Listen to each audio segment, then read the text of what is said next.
Bismillahirrahmanirrahim. Assalamualaikum warahmatullahi wabarakatuh. Waalaikumsalam warahmatullahi wabarakatuh.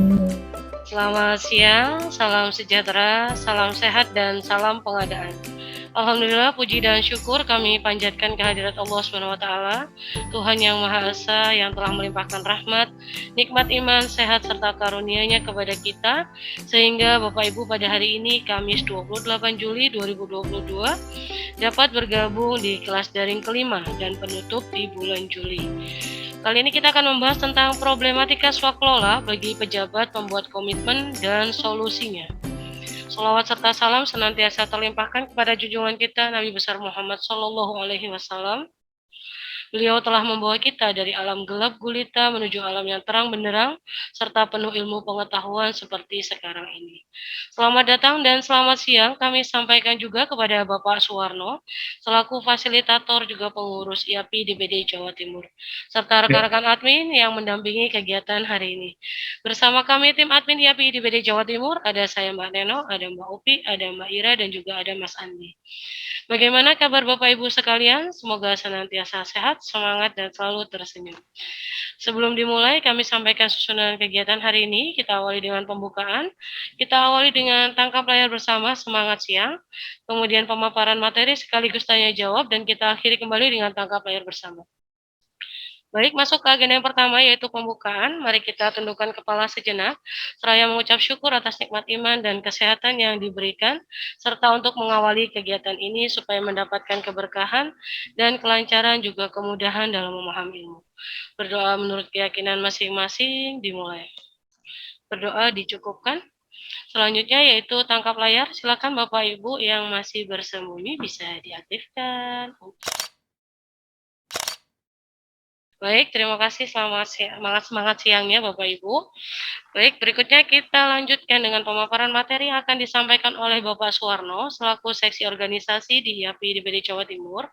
Beliau juga ahli kontrak jasa konstruksi PBJ, fasilitator PBJ tingkat lanjut di IAPI DPD Jawa Timur, yang saat ini menjabat sebagai Kepala Dinas PU Cipta Karya di Kota Madiun, yang akan dipandu oleh Mbak Upi sebagai moderator.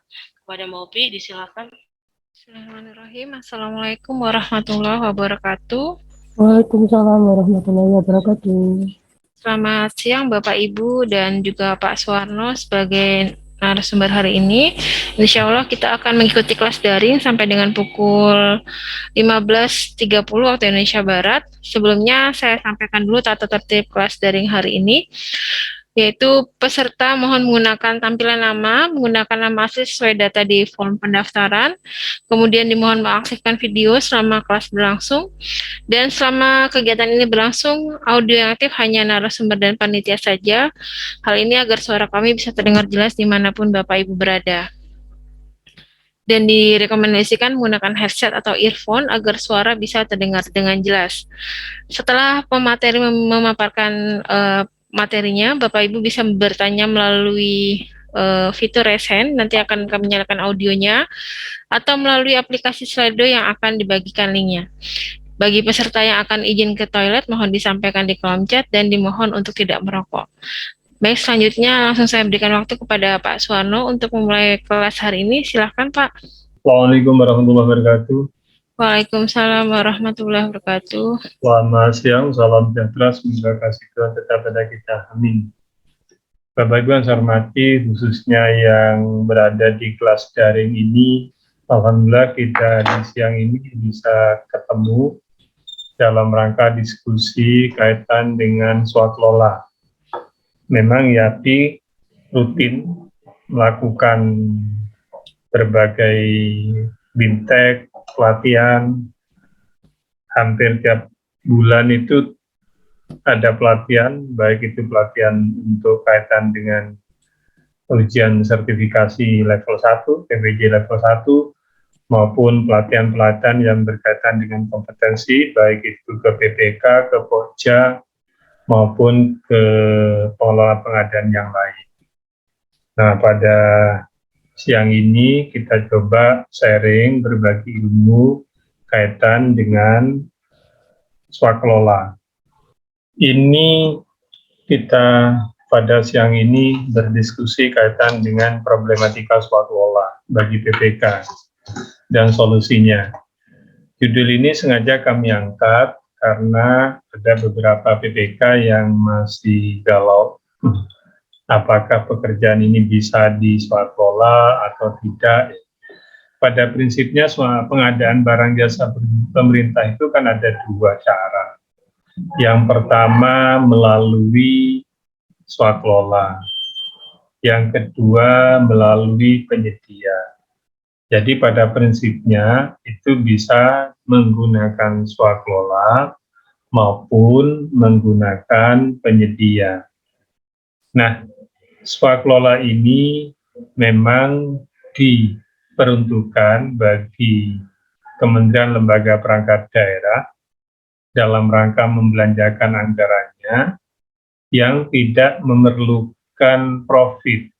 Artinya ketika pengadaan itu diswaklola, rohnya itu tidak pada roh profit atau keuntungan.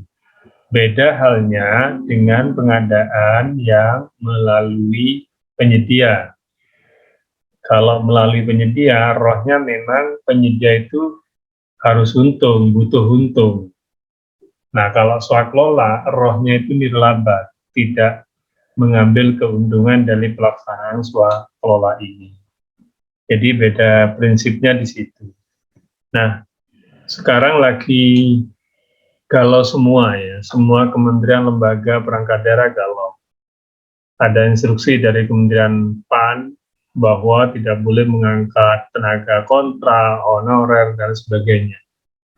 Nanti akan di outsourcing, nah, bahasanya kementerian kan gitu, Pak Menteri waktu itu.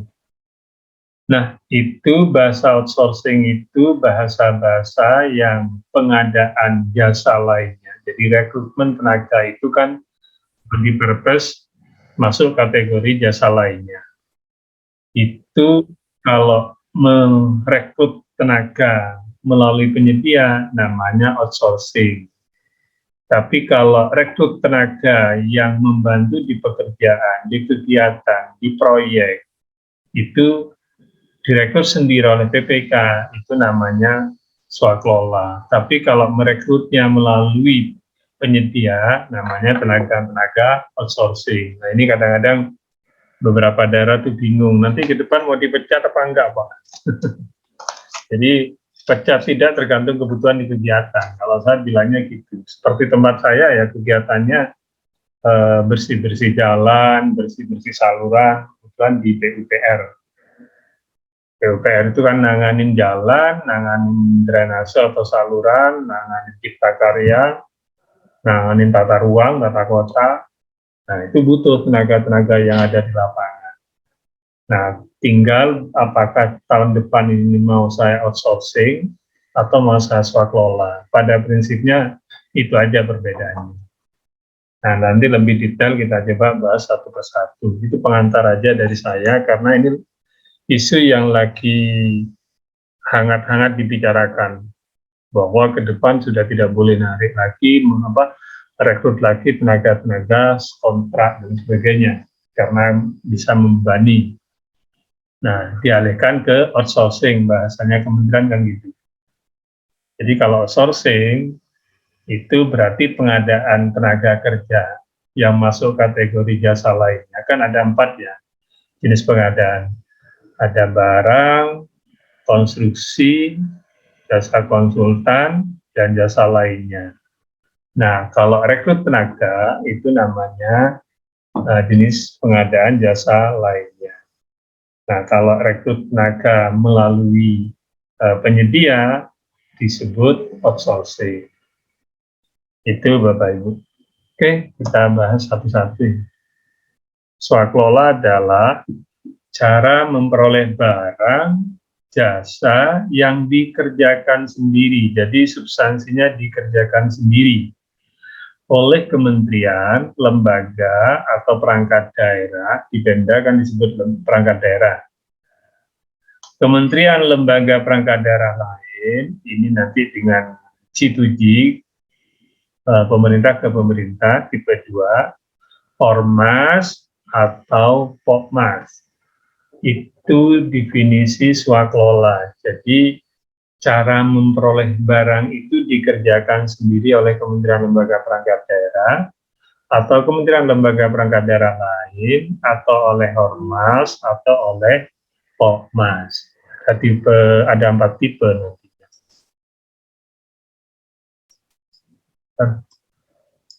Nah, apa sih tujuan swakelola? Yang pertama, memenuhi kebutuhan barang jasa yang tidak diminati oleh pelaku usaha.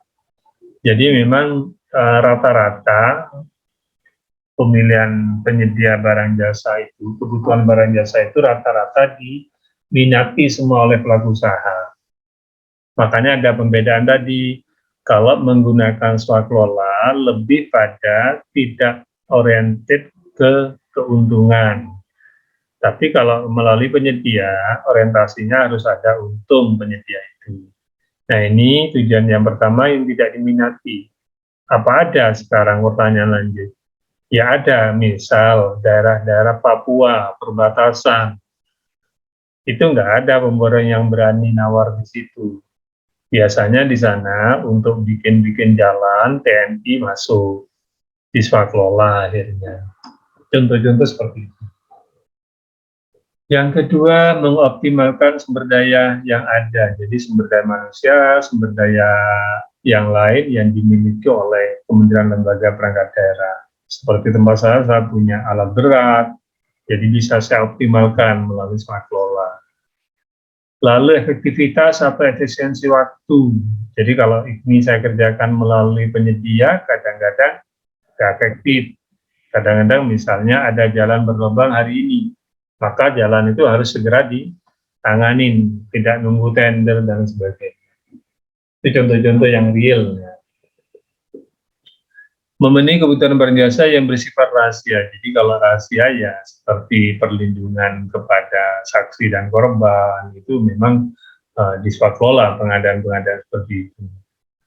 Memenuhi kebutuhan barang jasa yang tidak disediakan oleh pelaku usaha. Jadi pelaku usaha itu tidak menyediakan kayak gitu.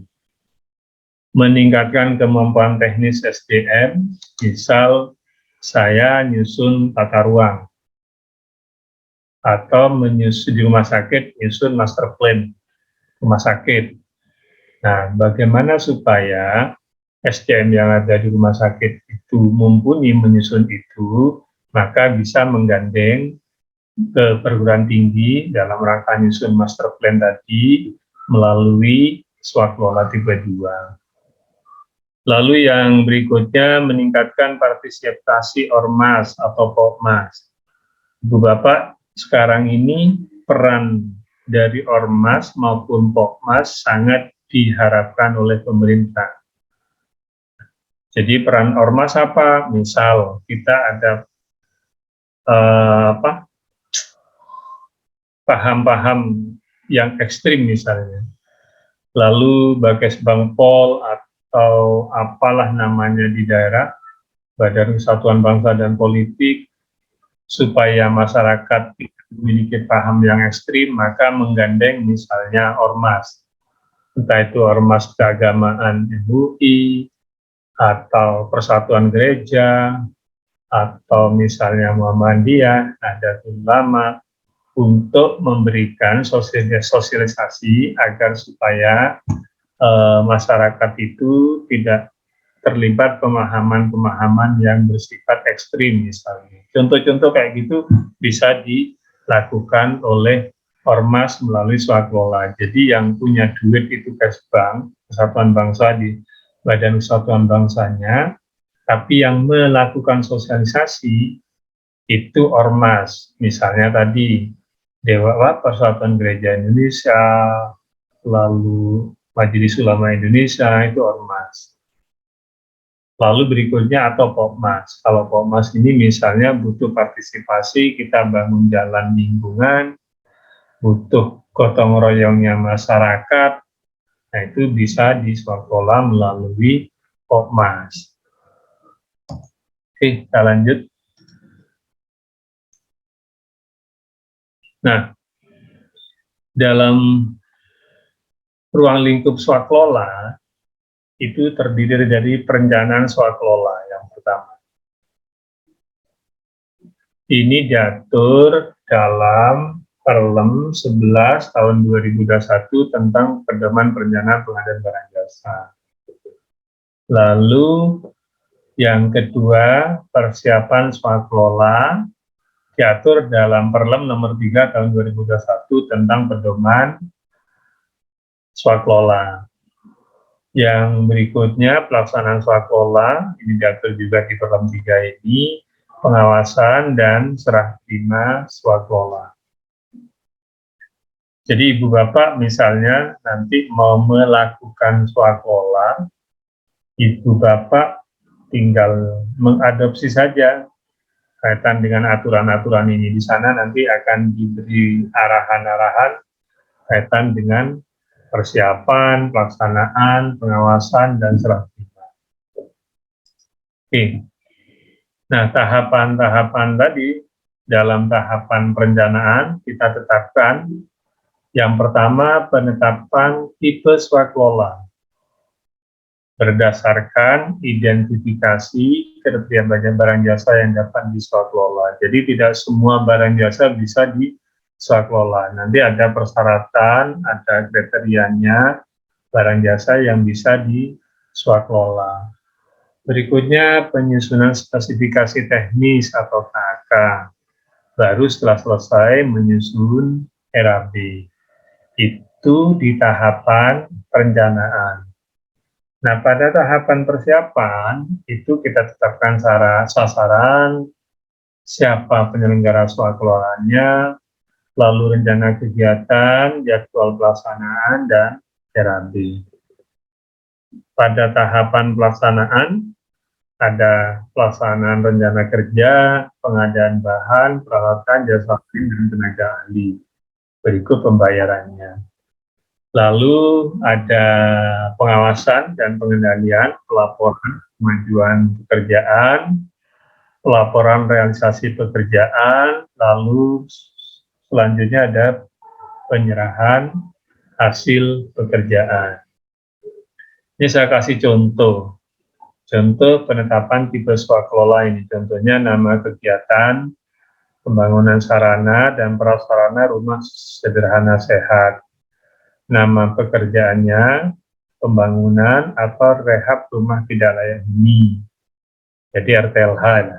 Kode rekeningnya 5.222302. Nama rekeningnya belanja barang yang akan diserahkan ke pihak ketiga. Jadi ini kita bangunkan rumah tidak layak huni tapi diserahkan kepada masyarakat.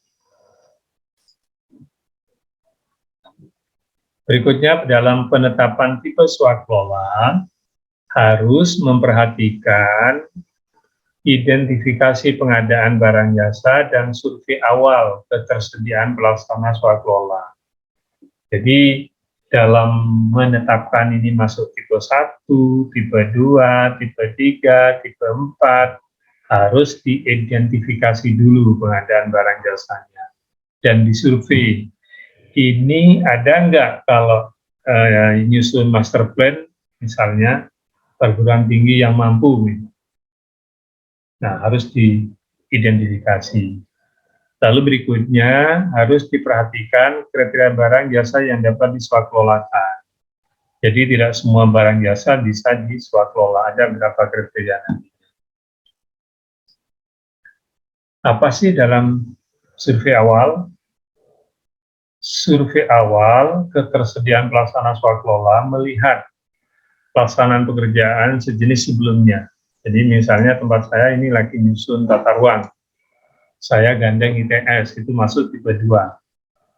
Lalu gimana pekerjaan sejenis tahun sebelumnya dengan daerah lain misalnya. Berikutnya mengumpulkan referensi dari media informasi perguruan tinggi negeri swasta yang ada di sekitar lokasi Bapak Ibu. Mengumpulkan referensi dari media informasi data instansi yang berstatus BLUT atau BLU, PNBP. Jadi setahu saya rumah sakit itu BLU. Lalu melakukan pengecekan data ormas di websitenya Kesbang. Tadi kalau misalnya melakukan sosialisasi dalam rangka harmonisasi kerukunan hidup umat beragama misal. Nah, ormas-ormas itu kan tersedia di Kesbang. Bisa di websitenya Kesbang itu ormas mana saja yang kira-kira bisa Bapak Ibu gandeng untuk memberikan informasi, sosialisasi kaitan dengan kerukunan umat beragama. Nah, itu ormas itu yang kita ajak. Lalu melakukan pengecekan data Pokmas di kecamatan kelurahan setempat. Kalau ini saya yakin dana-dana desa itu yang dilakukan oleh Pokmas itu sudah berjalan. Tinggal nanti bagaimana pembinaan-pembinaan secara administrasi di lapangan. Lalu barang jasa yang bisa dilakukan melalui swaklola antara lain, tapi tidak terbatas pada pertama, barang jasa yang dilihat dari segi nilai, lokasi, atau sifatnya tidak diminati oleh pelaku usaha. Contoh tadi pemeliharaan rutin, jadi kalau rutin-rutin nempel-nempel jalan itu pelaku usaha itu ya nggak minat sih, kalau dipaksakan ya mau saja, cuman tidak efektif. Jadi kalau katakanlah sekarang ada jalan lubang satu dikit aja di lokasi A, nah tempel di situ, besoknya di lokasi B. Jadi dari sisi efisiensi kalau melalui penyedia, penyedia itu menganggap bahwa itu nggak efisien. Biasanya penyedia satu lokasi langsung digelar kalau di aspal misalnya. Lalu penanaman gembalan rumput, pemeliharaan rambu mercusuar yang ada di laut-laut itu. Lokasi terpencil, tadi saya sudah beri contoh, misalnya bangun di perbatasan Papua, itu harus TNI, sebab penyedia nggak ada yang berani. Yang kedua, jasa penyelenggaraan penelitian dan pengembangan, diklat, kursus, penataran, seminar, lokakarya. Jadi bisa di swaklola, misalnya saya lagi penelitian kaitan dengan pengembangan kota, itu bisa di swaklola, diklat bisa, kursus bisa. Berikutnya jasa penyelenggaraan kegiatan sayembara atau kontes, misalnya desain Sanyi Dusun Nawa, desain alun-alun, desain cagar budaya. Ini masih konsep makro ya, bukan di idenya. Jadi sayembara itu masih makro. Tapi kalau sudah di ide itu baru ke perencanaan. Biasanya proyek-proyek kayak seperti ini, Ibu Kota Negara IKN, kan awalnya dikonsep melalui sayembara. Jadi penataan secara makro itu disayembarakan. Bagaimana konsep IKN ini? Dalam konsep IKN itu mengandung filosofis. Nah, filosofisnya apa? Kenapa dibuat kayak gini? Bentuknya kayak gini? Filosofisnya apa? Itu di konsep melalui pengadaan melalui sayembara. Pemilihan barang jasa atau agen pengadaan dari unsur KBBJ, Kementerian Lembaga Perangkat Daerah lain. Misal, pemilihan desain Endil di Pemda A, karena dia nggak punya KBBJ, maka yang melakukan pemilihan di Pemda B.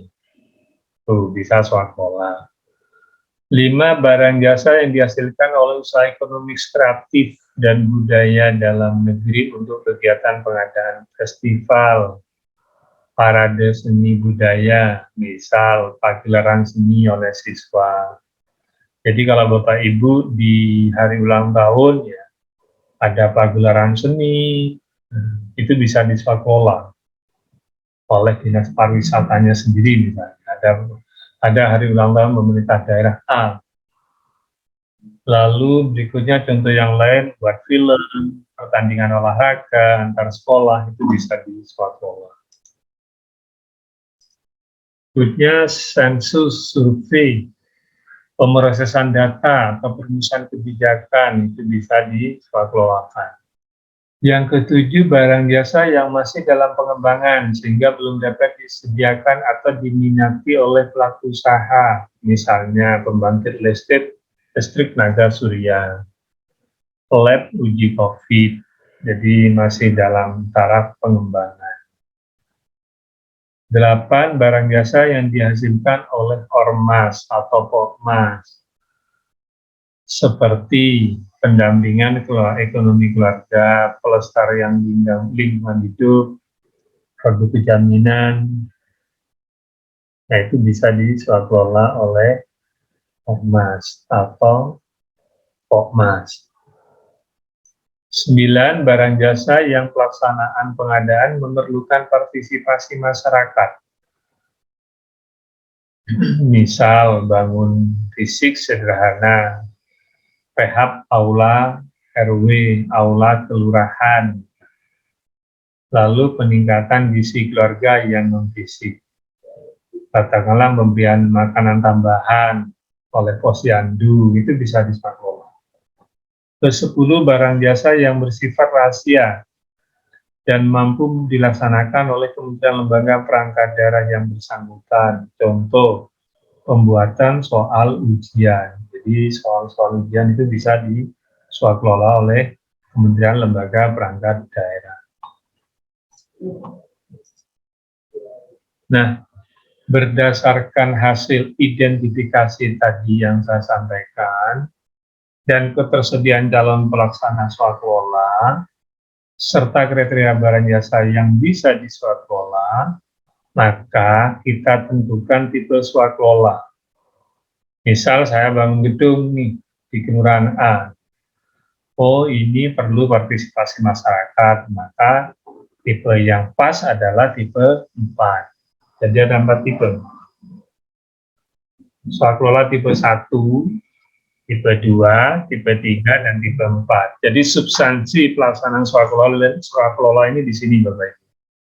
Tipe 1 itu direncanakan, dilaksanakan, dan diawasi oleh kementerian lembaga perangkat daerah penanggung jawab anggaran. Misal di Dinas Kesehatan, ya, ada sosialisasi tentang 5M dalam rangka COVID kemarin. Itu bisa swakelola, namanya swakelola tipe 1. Kenapa? Karena yang melaksanakan, yang merencanakan, dan yang ngawasi adalah Dinkes sendiri.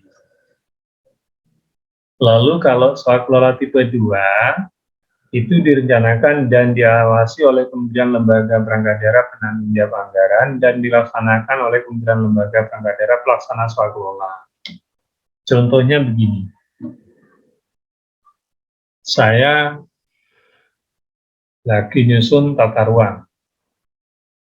Karena ini butuh keahlian, maka penyusunan tata ruang ini saya berikan ke ITS. Karena dia mempunyai SDM yang cukup untuk melaksanakan pekerjaan tata ruang.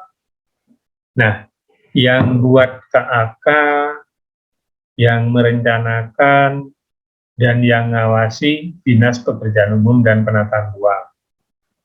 Tapi yang melaksanakan teman-teman dari ITS, dari perguruan tinggi negeri. Kalau tipe 2 itu G2G, government to government, jadi pemerintah ke pemerintah, lembaga ke lembaga, lembaga pemerintah ke lembaga pemerintah boleh. Nah, Pemda dengan ITS itu boleh, namanya G2G tipe 2. Yang punya duit Pemda, yang rencanakan Pemda, yang ngawasi Pemda, yang melaksanakan itu Kementerian Lembaga Perangkat Daerah lain, atau misalnya tadi saya ambil contoh ITS. Berikutnya tipe 3. Kalau tipe 3 itu yang merencanakan dan yang ngawasi itu pemerintah sendiri. Tapi yang melaksanakan itu adalah ormas. Nah, kalau tadi tipe 2 yang melaksanakan pemerintah, jadi pemerintah ke pemerintah, tipe 3 ini pemerintah ke ormas. Tetap yang merencanakan dan yang mengawasi Pemda. Misalnya Kesbang tadi punya anggaran untuk sosialisasi berkaitan dengan deradikalisasi. Dengan ormas apa, NU, Muhammadiyah, Persatuan Gereja, MUI, boleh. Itu ormas. Yang melaksanakan ormas yang punya perencanaan dan mengawasi adalah Kesbangpolnya. Kalau di daerah, tapi kalau di pusat itu ada BNPT ya, Penanggulangan Teroris, Badan Nasional Penanggulangan Teroris misalnya. Itu boleh, Bapak Ibu. Lalu tipe 4. Tipe 4 itu direncanakan oleh kementerian lembaga perangkat daerah, penanggung jawab anggaran, dan atau berdasarkan usulan Popmas. Jadi bisa Popmas yang usul, yang merencanakan, yang ngawasi, yang melaksanakan itu oleh Popmas. Apa sih bedanya ormas sama Popmas? Bedanya tipe 3 dan tipe 4. Kalau tipe 3 itu ormas yang memiliki badan hukum dari Kemenkumham. Seperti tadi saya sampaikan, kalau misalnya Ikatan Dokter Indonesia itu kan punya badan hukum di Menkumham. Atau misalnya tadi MUI kan juga ormas berbadan hukum, ada di Kemenkumham. Organisasi masyarakat keagamaan, Persatuan Gereja, ormas Muhammadiyah, NU, maupun yang lain itu punya badan hukum.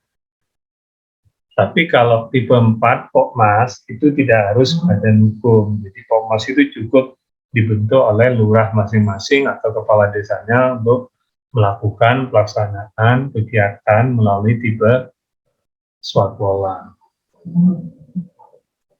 Ada 4 tipe tadi. Oke. Nah, penetapan pelaksana swaklola kalau tipe 2 perlu ada MOU. Ini ada nota kesepahaman untuk tipe 2. Tapi kalau tipe 1 tidak perlu, tipe 2 tidak perlu. Tipe 2 perlu MOU, tipe 3 tidak perlu, tipe 4 tidak perlu. Jadi yang ada MOU cukup di tipe 2. Nah, selanjutnya adalah penyusunan KAK, spektek dan KAK. Spektek adalah karakteristik total dari barang jasa yang dapat memenuhi kebutuhan dan keinginan pengguna barang jasa yang dinyatakan secara tertulis. Misalnya saya ada pengadaan laptop, speknya ini kecepatannya katakanlah sekian 3 DDR. Saya nggak begitu paham kalau teknis di laptop ya. Kecepatannya sekian, RAM-nya sekian, nah itu namanya spektek. Kalau di gedung misalnya saya butuh gedung yang memiliki spektek untuk mutu beton K200, K300 itu namanya spektek, spesifikasi teknis. Nah, kalau KAK adalah dokumen yang menginformasikan gambaran uraian pekerjaan, data pendukung, ruang lingkup, dan hal-hal lain yang disusun oleh Satuan Kerja Penanggung Jawab Anggaran. Jadi KAK itu dokumen ketika kita nyusun pengadaan konsultan harus ada KAK-nya. Oke, spek teknis minimal berisi mutu atau kualitas, jumlah, waktu, dan layanan. Jadi spek itu minimal berisi 4. Dari sisi mutu atau kualitas, dari sisi jumlah, dari sisi waktu, dari sisi layanan. Nah ini. Mutu barang dapat dilakukan melalui metode menggunakan merek. Jadi merek untuk komponen barang jasa, suku cadang, bagian dari satu sistem yang sudah ada, itu boleh menyebut merek. Barang jasa dalam katalog boleh. Contoh, saya bangun gedung, saya langsung nyebut mereknya lantai, itu keramik Roman misalnya, itu boleh. Karena merupakan komponen barang jasa.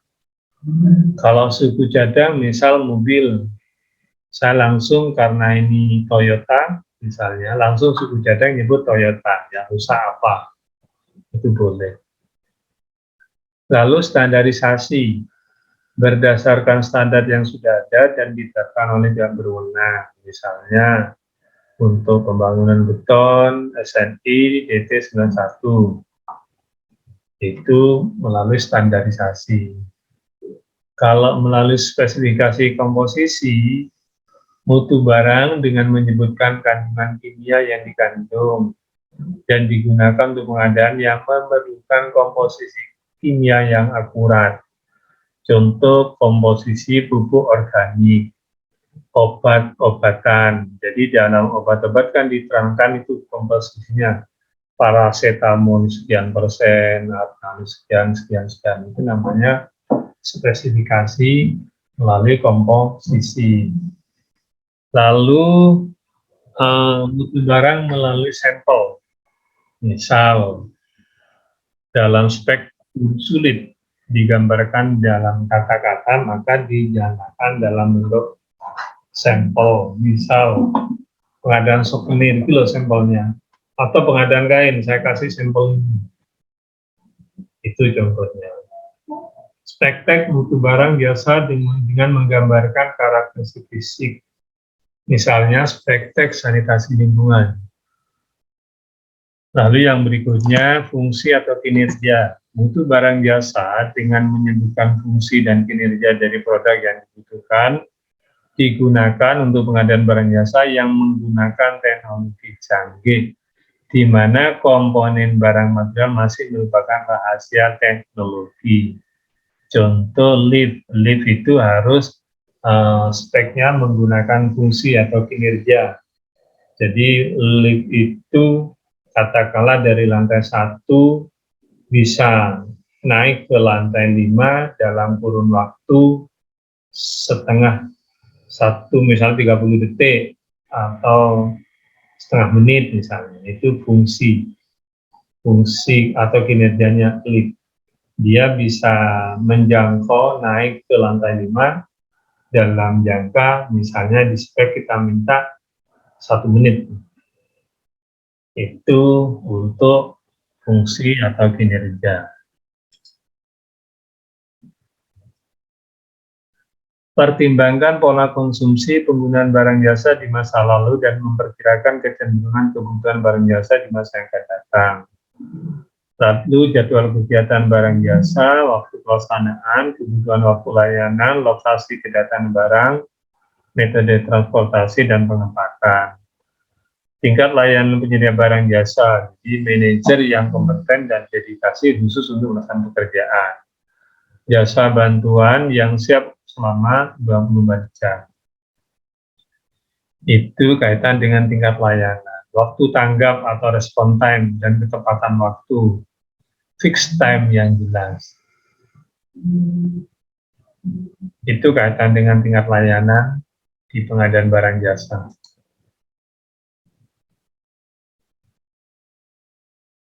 Berikutnya ini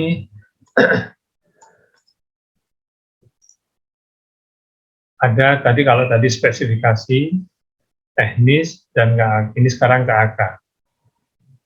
Kalau KAK, kerangka acuan kerja atau biasa disebut TOR, minimal berisi 1 uraian pekerjaan yang akan dilaksanakan. Jadi dalam KAK itu disebut apa latar belakang kegiatan ini, apa maksud tujuannya, di mana lokasi pekerjaannya. Lalu yang kedua, data penunjang. Jadi ada data teknis, ada studi terdahulu, ada referensi hukum. Yang ketiga, ruang lingkup pekerjaan. keluarannya apa, peralatan yang dibutuhkan apa, material apa, personil dan fasilitas dari pejabat pembuat komitmen apa. Jadi personil yang dibutuhkan misalnya ahli lingkungan, ahli tata kota, ahli sipil, arsitektur, itu dituangkan dalam KAK. Nanti saya kasih contoh semua. Ada di peraturan keputusan Deputi bidang pengembangan strategi. Jadi ada nomor 2 tahun 2022 itu tentang dokumen swakelola. Di sana dikasih contoh mulai dari KAK contohnya apa, SPK contohnya apa. Nanti kita kasihkan. Lalu berikutnya hal-hal lain meliputi produk dalam negeri, persyaratan kerjasama, pedoman pengumpulan data lapangan dan alih pengetahuan. Nah ini berikutnya penyusunan RAB terdiri dari gaji tenaga ahli untuk di pengadaan yang melalui swakelola. Lalu biaya, bahan, material kalau dibutuhkan, jasa lain kalau dibutuhkan, konsultan kalau diperlukan. Misalnya saya nyusun tata ruang, tidak saya swakelola tipe 2. Saya swakelola tipe 1, artinya saya sendiri yang mengerjakan karena saya punya tenaga ahli misalnya. Kalau saya kurang bisa meng-hire tenaga ahli dari luar. Dan maksimal tidak boleh melebihi 50% dari tenaga ahli yang ada. Contoh, tenaga ahli tata ruang, saya butuh 3, tempat saya adanya 2, lalu yang 1 itu saya hire berkontrak dengan mereka. Itu namanya swakelola tipe 1. Tapi kalau pelaksanaan tata ruang ini, penyusunannya saya serahkan ke ITS, berarti namanya tipe 2. Contoh, kalau contoh-contoh Bapak Ibu, ini contoh-contoh ya.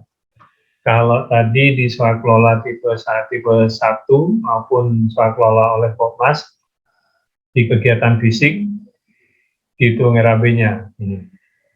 Ini saya ambil contoh jalan lebar 2,5 meter.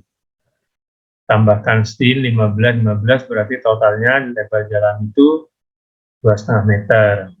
Dihitung panjang jalan 300, lebarnya 2,2, transinya 15-an, kan lebar total kan 2,5 meter. Luasnya menjadi 660 karena transinya dihitung tersendiri. Baru di sini ada uraian pekerjaan, persiapan, pemeriksaan lahan, galian tanah, ketemu 3,3 kubik, urukan pasir di bawah paving ini,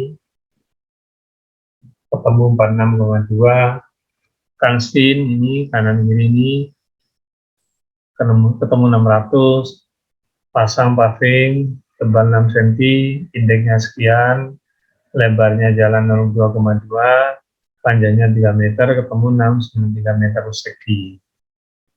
Nah, dari ini Bapak Ibu, dari gambar ini kami dikonsumsi, nyusun RAB-nya itu untuk Popmas dimasukkan kepada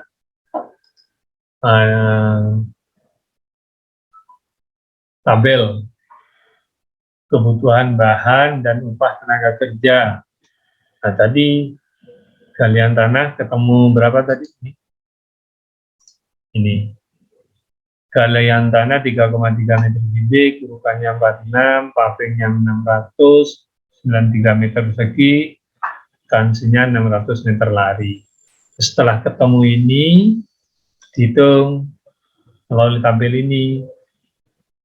Nah, galian tanah itu 3,3, urukan pasir 46, paving pasang kansin 600 meter lari, paving pengunci 693, jadi pavingnya butuh 693 meter.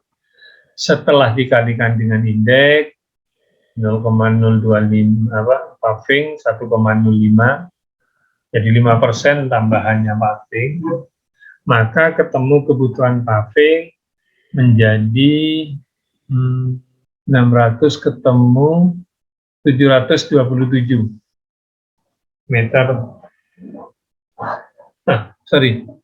Kalau paving dari 693 meter persegi, setelah dikalikan indeks paving 1,05, maka ketemu paving kebutuhannya 727 meter persegi. Pasirnya ketemu 68, semennya 1.500 kilo, nanti dikonversi ke 40 kilo sehingga ketemu sak. Sanksinya 600 meter lari. Nah, ini untuk indeks upah mandornya 3 orang, kepala tukang 7, tukangnya 165 tukang, nanti tinggal bagi itu berapa hari. Dari sini masukkan form. Nah, ini ketemu nanti. Paving 77 harganya misal 63.000 misalnya. Kansin 19.000, pasir 150 per kubik. Akan ketemu nanti total keuangannya. RAB kebutuhan bahan dan upahnya ketemu 73.621. Ini. Nah, dari situ nanti Bapak Ibu tinggal memasukkan upah berapa, ketemu 3 orang tadi. Orang hari, tukang 165 orang hari. Tinggal membreakdown 165 ini kalau tukangnya 5 orang, berarti 165 bagi 5 ketemu hari. Berapa hari itu? Itu contoh-contoh Bapak Ibu kalau swakelola yang dengan Pokmas. Sekarang saya ambil contoh yang lain. Nah, ini. Contoh yang lain seperti nanti saya kasih di keputusan deputinya di pedoman swakelola itu. Nanti ada contoh-contohnya yang tipe 1 ini, tipe 2 ini, tipe 3 ini. Saya lanjut ini dulu, lanjut dari persiapan pengadaan melalui swakelola. Setelah ditetapkan penyelenggaranya, swakelola itu baru susun rencana kegiatan, jadwal pelaksanaan, review spek, review RAB, baru finalisasi kontrak. Nah, apakah tetap ada kontrak? Pertanyaannya. Walaupun swakelola tetap ada kontraknya. Jadi nanti setelah Bapak Ibu di persiapan ini harus penetapan penyelenggara swakelola. Siapa penyelenggara swakelola? Penyelenggara swakelola itu terdiri dari tim persiapan, tim pelaksana, dan tim pengawas. Apa sih tugasnya tim persiapan? Tugasnya menyusun rencana kegiatan, jadwal pelaksanaan, dan rencana biaya. Lalu tugasnya pelaksana adalah melaksanakan, mencatat, mengevaluasi, dan melaporkan melalui media, melaporkan berkala kemajuan pelaksanaan kegiatan. Tim pengawas punya tugas mengawasi persiapan dan pelaksanaan fisik maupun administrasi swakelola. Jadi ada 3 tim dalam penyelenggara swakelola. Tim persiapan, tim pelaksana, dan tim pengawas. Nah, ini apa yang harus dilakukan dalam tahap persiapan swakelola tipe 1. Yang harus dilakukan pertama adalah penetapan penyelenggara swakelola. Tadi menetapkan tim persiapan, tim pelaksana maupun tim pengawas. Siapa yang menetapkan? Yang menetapkan PA atau KPA, tapi yang menyusun PPK. Jadi yang menetapkan penyelenggara swakelola tipe 1, tipe 2, tipe 3 tadi, tim persiapan itu, tim persiapan, tim pelaksana, tim pengawas itu yang menetapkan PA, yang menyusun PPK. Lalu rencana kegiatan yang menyusun tim persiapan, yang menetapkan PPK. Jadwal pelaksanaan tim persiapan yang menetapkan PPK. Review spektek itu yang menyusun tim persiapan yang menetapkan PPK. Sama dengan RAB. Lalu tipe 2 sama prinsipnya. Tipe 2 itu yang menetapkan penyelenggara swakelola itu tetap PA. Tim persiapan dan tim pengawas, karena tipe 2, itu yang menyusun PPK, yang menetapkan PA. Jadi misalnya kemarin saya hari ini ya, saya lagi berkontrak dengan ITS. Maka yang menetapkan tim persiapan dan tim pengawas itu PA. Yang nyusun, yang konsep itu PPK. Lalu yang melaksanakan dokumen perencanaan tata ruang tadi ITS. Yang menetapkan pimpinan kementerian lembaga angkat daerah lain pelaksana swakelola. Lalu rencana kegiatan, jadwal itu tim persiapan yang menetapkan adalah PPK. Kalau tipe 3 sama, tipe 3 itu tim persiapan sama tim pengawas yang menetapkan PA, yang menyusun PPK, yang melaksanakan ormas. Lalu rencana kegiatan, jadwal, review spek, RAB itu yang menyusun tim persiapan, tapi yang menetapkan PPK. Sama dengan tipe 4. Kalau tipe 4 itu Bapak Ibu, tim persiapan, tim pelaksana, dan tim pengawas itu berasal dari Pokmas sendiri. Jadi ditetapkan oleh pimpinan Pokmas, yang nyusun Pokmas. Lalu rencana kegiatan, jadwal, review spek, RAB, finalisasi kontrak itu PPK yang menetapkan, yang menyusun adalah tim persiapan sama pegawai yang ditugaskan oleh PPK. Nah, ini penegasan pelaksana swakelola. Jadi pelaksana swakelola itu ada 4 tipe ya. Tipe 1 itu yang melaksanakan kementerian lembaga perangkat daerah sendiri. Misal, rumah sakit mau bikin pasien, mau buat makan minum pasien di swakelola boleh. Yang berikutnya di tipe 1, Badan Layanan Umum yang merupakan bagian dari Kementerian Lembaga Penanggung Jawab Anggaran sebagai instansi induk. Misalnya rumah sakit, kalau pusat itu di Jawa Timur ada rumah sakit Sutomo, Dersomo, Surabaya, itu miliknya pusat, miliknya Kementerian Kesehatan. Jadi karena rumah sakit Sutomo itu BLU, maka kalau misalnya rumah sakit itu mengelola sendiri uangnya di swakelola, maminnya itu boleh. BLU yang merupakan bagian dari perangkat daerah penanggung jawab anggaran sebagai instansi induk. Nah, ini sama halnya dengan misalnya BLUD, Badan Layanan Daerah, rumah sakit di daerah-daerah itu, kan BLUD. Nah, itu penanggung jawabnya kan ada di instansi induk dalam hal ini Dinas Kesehatan. Lalu perguruan tinggi negeri yang merupakan bagian dari Kementerian Lembaga Penanggung Jawab Anggaran. Tipe 2 bisa oleh kementerian lembaga perangkat daerah lain yang punya tugas dan fungsi sesuai dengan pekerjaan swakelola.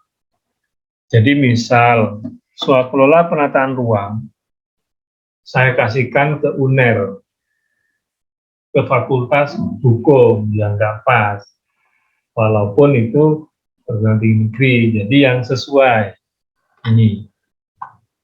Kementerian Lembaga Perangkat Daerah yang punya tugas dan fungsi sesuai dengan pekerjaan swakelola yang dilaksanakan. Jadi kalau nyusun tata ruang yang pas dengan ITS atau UNBRA yang punya teknik planologi. Kalau saya kerjasama penyusunan tata ruang dengan UNER ya nggak pas, karena tidak punya TUSI. UNER di Fakultas Hukum itu ya kaitan dengan hukum, bukan dikaitkan dengan tata ruang. UKPBJ Kementerian Lembaga Perangkat Daerah yang ditunjuk sebagai agen pengadaan. Tapi misalnya di pemerintah A tidak punya UKPBJ, mau nender konstruksi, minta bantuan ke pemerintah B yang punya UKPBJ sebagai agen pengadaan. DLU atau BLUD Kementerian Lembaga Perangkat Daerah lain atau perguruan tinggi negeri Kementerian Lembaga Perangkat Daerah lain. Jadi PTN itu kita kerjasama dengan mereka-mereka namanya tipe 2. Kalau tipe 3 oleh lembaga swadaya masyarakat. ormas, perguruan tinggi swasta, dan organisasi profesi. Kalau tipe 4 itu oleh Pokmas. Jadi itu Bapak Ibu. Untuk kegiatan tertentu yang membutuhkan tenaga ahli di luar dari tenaga ahli yang dimiliki oleh pelaksana swakelola atau membutuhkan banyak tenaga di lapangan seperti kegiatan pengumpulan data oleh enumerator, tim pelaksana dapat dibantu oleh tenaga ahli atau pendukung lapangan. Dalam hal dibantu oleh tenaga ahli yang berasal dari luar pelaksana swakelola, jumlah tenaga ahli yang paling banyak 10% dari jumlah tim pelaksana atau sekurang-kurangnya berjumlah 1 orang. Tenaga ahli atau pendukung lapangan termasuk dalam kegiatan kontrak swakelola. Jadi kalau menggunakan perguruan tinggi negeri, ya paling tidak dia meng-hire orang ahli, misalnya ahli planologi dari luar, boleh, dan tidak harus dari ITS, tapi maksimal 10%. Artinya apa? Misalnya saya butuh tenaga planologi 3 orang, ITS punya 2 orang. Nah ini maksimal 10% atau minimal 1 orang. Jadi kalau 10%-nya dari 3 kan berarti 0,3. Nah dibulatkan 1 orang, kan nggak mungkin pecah orang setengah orang. Lalu swakelola tipe 3, PTK dapat menetapkan lebih dari 1 calon pelaksana swakelola. Dalam hal menetapkan lebih dari 1 calon pelaksana swakelola, maka PTK dapat melakukan dengan cara negosiasi teknis dan biaya. Negosiasi teknis dan biaya bertujuan untuk mendapatkan satu harga dan teknis terbaik yang sama untuk seluruh calon pelaksana swakelola, kecuali untuk komponen biaya yang bersifat sesuai pengeluaran atau at cost. Penetapan hasil pemilihan calon pelaksana swakelola oleh PAKPA. Ini persyaratan oleh ormas. Jadi kalau ormas yang menyelenggarakan itu ada syarat. 1, berbadan hukum yayasan atau berbadan hukum perkumpulan yang telah mendapatkan pengesahan dari Badan Hukum Kemenkumham. 2, punya status valid keterangan wajib pajak berdasarkan hasil konfirmasi status wajib pajak, punya struktur organisasi atau pengurus, punya ADART, punya bidang kegiatan yang berhubungan dengan barang jasa yang diadakan. Misal, saya nyusun dokumen AMDAL. Misal, AMDAL itu kan walhi yang punya kompeten, wahana lingkungan hidup, Ormas Walhi. Nah, saya AMDAL, saya kerjasamakan dengan MUI, ya nggak pas. Jadi nggak pas. Kalau AMDAL ya yang pas, kalau dengan Ormas ya, apa sini? Walhi, wahana lingkungan hidup. Contoh-contoh seperti itu. Punya ADART, punya bidang kegiatan, punya atau menguasai kantor, punya personil tetap dengan keilmuan dan pengalaman teknis menyediakan atau mengerjakan barang jasa jenis yang diswakelolakan.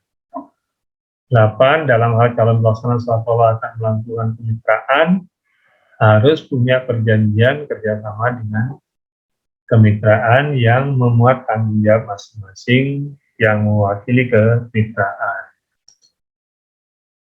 Kalau ormas, kalau Pokmas cukup punya sekretariat dengan alamat yang benar dan jelas di lokasi tempat pelaksanaan kegiatan. Yang kedua, punya kemampuan untuk menyediakan atau mengerjakan barang jasa sejenis yang diswakelolakan. Kalau dulu masih Perlem 8 tahun 2018, itu harus punya struktur organisasi, harus punya ADART, sekarang sudah nggak perlu untuk Pokmas. Berikutnya rencana kegiatan. Jadi tim persiapan di swakelola tipe 1, 2, 3, dan 4 punya tugas nyusun persiapan teknis dan penyiapan metode pelaksanaan kegiatan. Yang kedua, nyusun daftar atau struktur rencana kegiatan. Untuk swakelola tipe 4 dapat dapat dibantu oleh pegawai dari instansi penanggung jawab anggaran atau tenaga ahli teknis narasumber yang ditugaskan oleh PPK. Jadi kalau di tipe 4 itu kan dengan Pokmas, maka boleh PPK itu dibantu oleh pegawai dari instansi penanggung jawab anggaran atau tenaga ahli teknis narsum yang ditugaskan oleh PPK. Jadi ada pendampingan dana kelurahan atau dana desa, misalnya seperti itu. Tim persiapan merinci jadwal pelaksanaan dengan ketentuan menetapkan waktu kapan dimulai dan berakhirnya swakelola. Jadwal pelaksanaan swakelola berdasarkan kebutuhan dalam PAK termasuk jadwal pengadaan barang jasa diperlukan. Setelah itu ada review spek, jadi tim persiapan melakukan review atas spesifikasi yang ada, yaitu menyusun spek tek atau KK dengan hasil perencanaan. Lalu tim persiapan melakukan review atas proposal tim pelaksana, yaitu menyesuaikan target sasaran yang disodorkan oleh tim pelaksana dengan anggaran yang ada dalam BIPA atau DPA. Tim persiapan melakukan review atas KK yang menyesuaikan KK perencanaan swakelola dengan anggaran yang tercantum dalam BIPA atau DPA. Jadi cross check. Kalau tipe 4, pegawai pada instansi penanggung jawab anggaran atau tenaga ahli teknis atau narsum yang ditugaskan oleh PPK melakukan pendampingan atau asistensi. Jadi contoh gini, contoh realnya. Saya mau bangun saluran atau gedung sederhana di kelurahan, diswakelola oleh Pokmas, berarti tipe 4. Nah, PPK itu bisa aja menugaskan ahli teknis untuk mendampingi Pokmas dalam melaksanakan swakelola. Review RAB, jadi tim pelaksana mengajukan RAB kepada PPK. Kegiatan meliputi antara lain menyusun detail rencana kebutuhan dan biaya, gaji teknis, upah tenaga kerja, honor, narsum, biaya bahan, jasa lain, biaya lain. B. Menyusun rencana total biaya secara rinci tidak mulai bagi anggaran. C. Menyusun rencana penyerapan biaya. D. Menghitung penyediaan kebutuhan tenaga kerja, sarana prasarana, dan material atau bahan yang dilaksanakan dengan pengadaan melalui penyedia. Menyusun dokumen persiapan pengadaan khusus swakelola tipe 1 atau kontrak terpisah oleh PPK.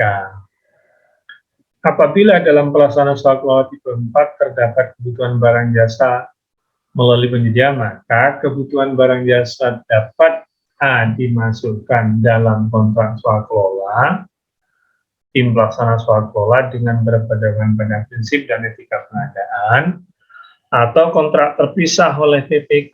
Jadi contoh, saya mau bangun jalan lingkungan dengan paving.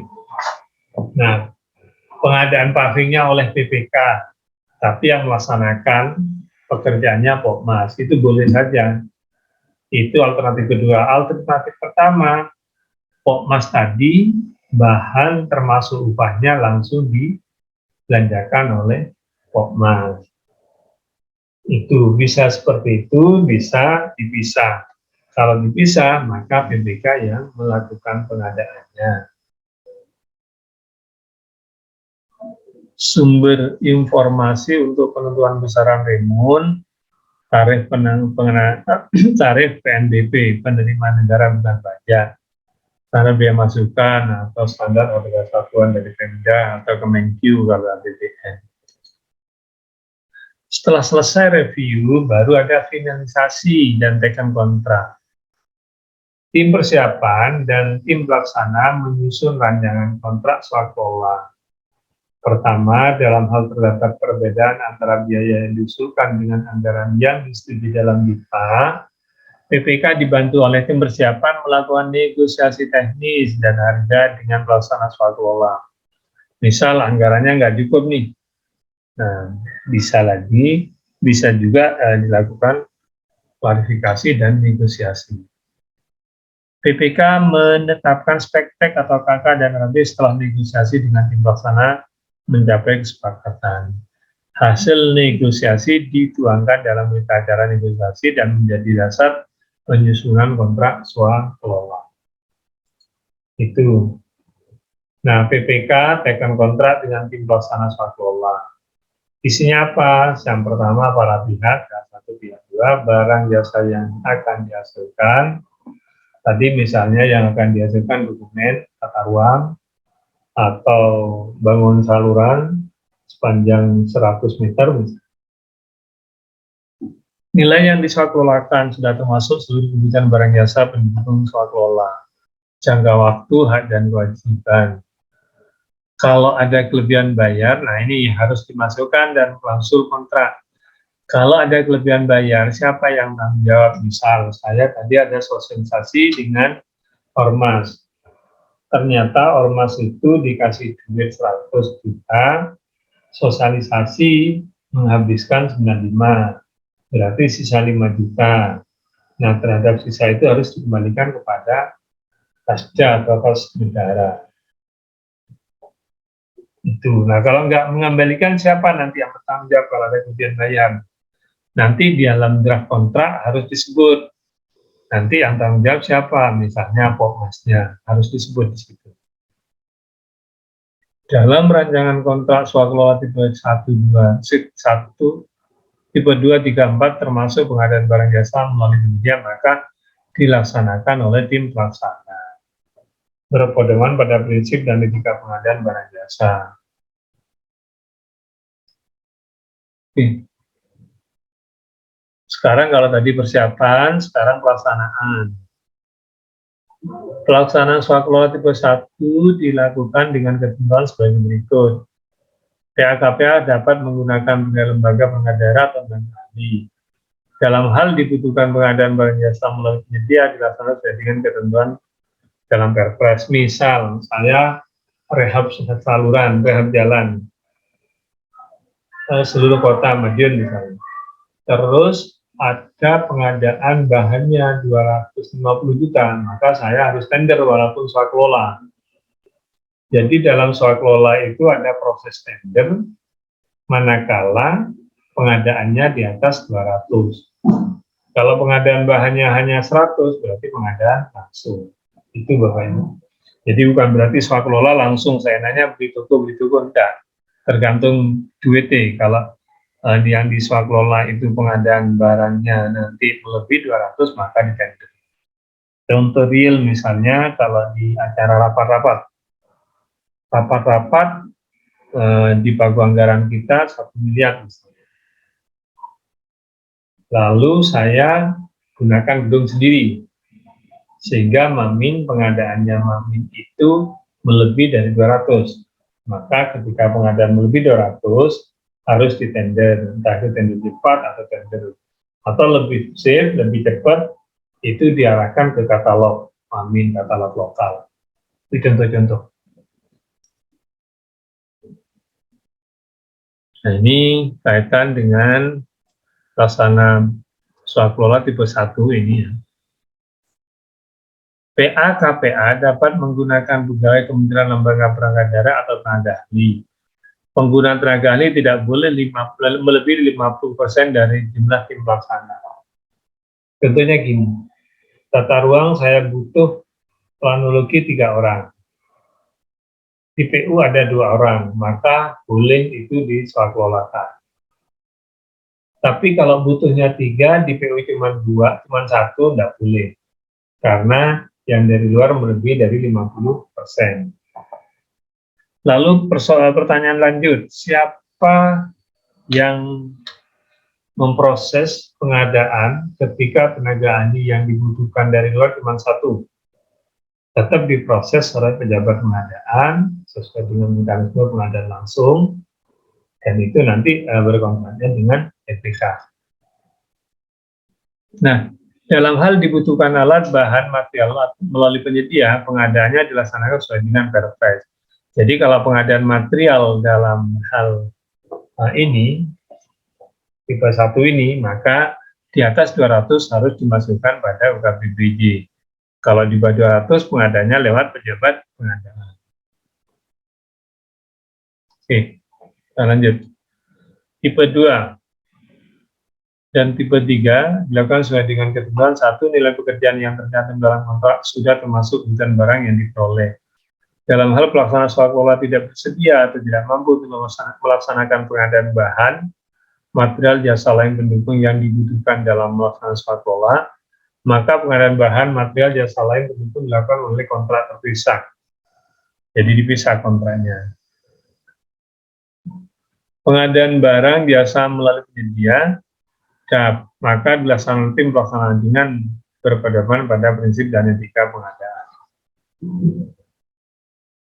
Itu kalau tipe 2 dan 3. Ini. Kalau tipe 2 ada MOU-nya ini.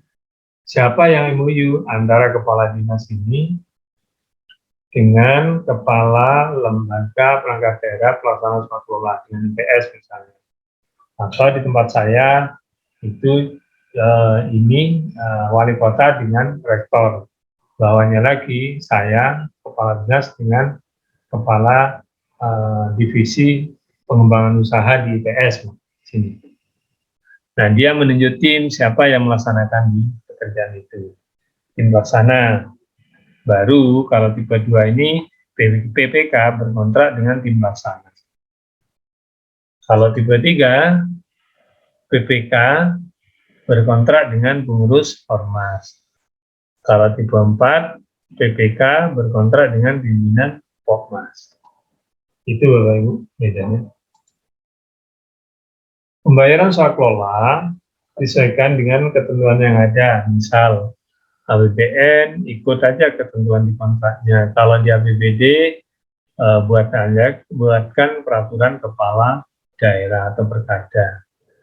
Misal untuk penyaluran uang swaklola 30% proposal siap, sudah selesai dikasihkan ke PPK, maka 30% minta dicairkan.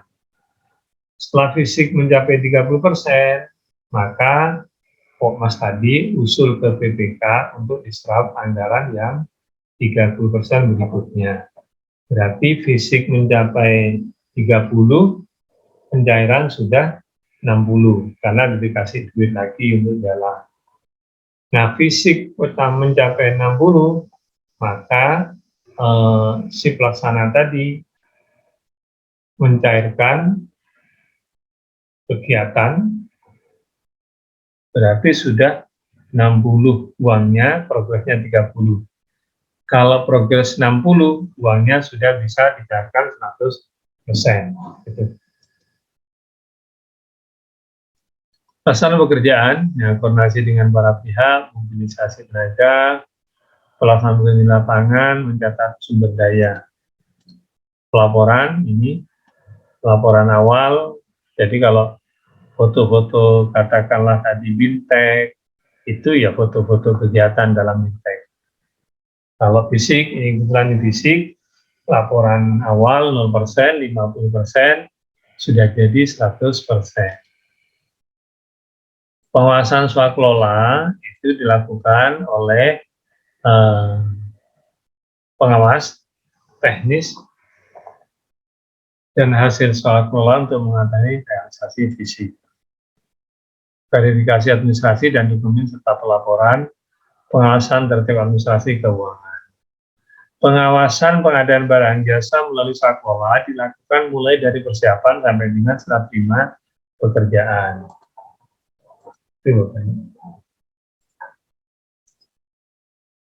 Penilaian kinerja swaklola, nah ini kualitas kuantitasnya dinilai, lalu biaya, ada kelebihan enggak di situ, waktu, lalu layanan.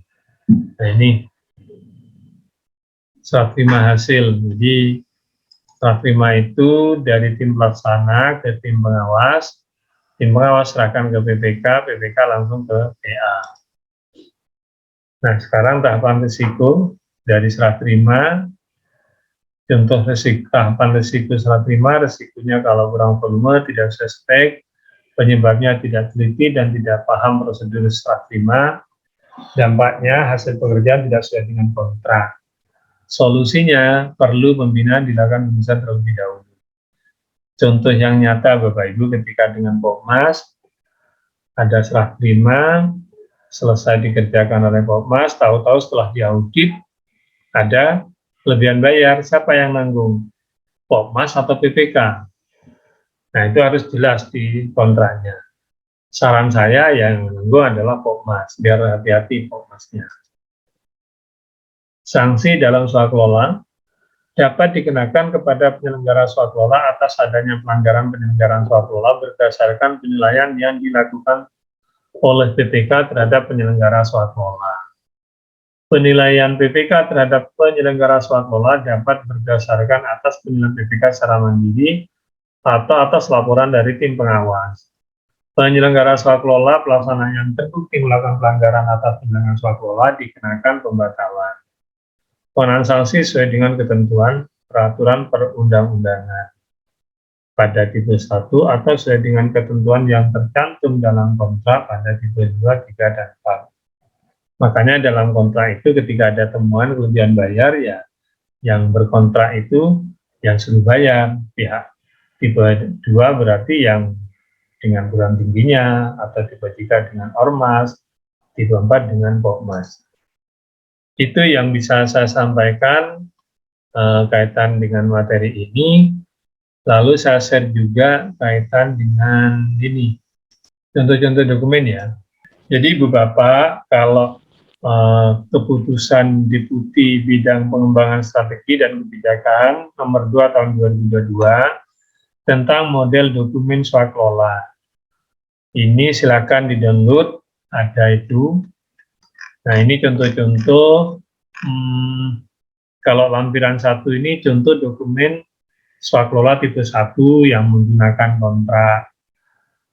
Lampiran 2, contoh dokumen swaklola tipe 2. Lampiran 3, tipe 3. Lampiran 4, tipe 4.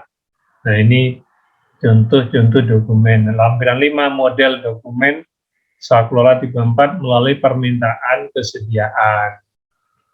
Nah, kalau yang tipe lampiran 6, swaklola oleh Pokmas berdasarkan usulan dari Pokmas. Ini lengkap Bapak Ibu, tinggal ini contoh-contohnya. Nah ini lembar data swaklola ada di sini semua.